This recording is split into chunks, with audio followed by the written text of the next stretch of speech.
Autre succès, celui de la création d'entreprises. L'année dernière en France, plus d'1 demi-million de sociétés ont été lancées et notamment par des artisans séduits par l'idée d'être leur propre patron. Reportage Mathieu Poissonnet, Anaïs Barthes et Karine Bourdet.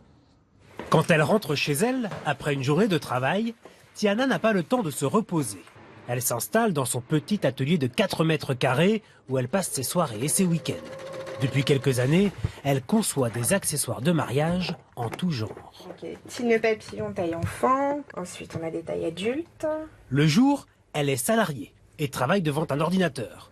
Le soir, elle peut s'exprimer. J'ai besoin de toucher les choses, de coudre, de découper du tissu et je suis vraiment libre de ce que je fais, je décide de ce que je fais et ouais, c'est moi le patron en fait. L'artisanat à la cote. En 10 ans, le nombre de créations d'entreprises dans la fabrication artisanale a été multiplié par 2. Parmi ces nouveaux artisans, beaucoup de reconversions. Alors comment ça se passe? Ça se passe plutôt bien, j'ai retiré du coup les Kifunk à bloc. Tahar était contrôleur de gestion pendant 7 ans, jusqu'à ce qu'il décide de quitter son emploi pour suivre une formation d'horloger dans ce lycée professionnel. Quand on a une carrière qui est déjà lancée, repartir à zéro, c'est pas forcément facile.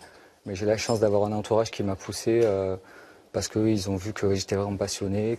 Ils sont de plus en plus nombreux, comme lui, à s'être laissés happer par la passion, le désir d'autonomie et de créativité. Pas trop flashy? Ce choix de vie, Armel, relieur d'art, l'a fait il y a 25 ans. Vous vous rendez compte? Vous recevez ça, vous rendez ça? Magnifique. Même si elle ne compte jamais ses heures, Armel vit difficilement de l'artisanat.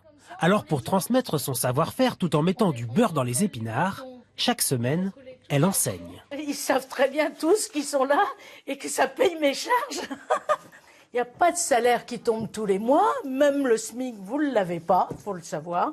Vous demandez à n'importe quel artisan, il n'y en a pas beaucoup qui se payent au SMIC, mais bon, c'est un plaisir. Tous ces métiers qu'on croyait disparus reviennent en force, comme une envie de concret, une envie de faire, dans un monde de plus en plus virtuel.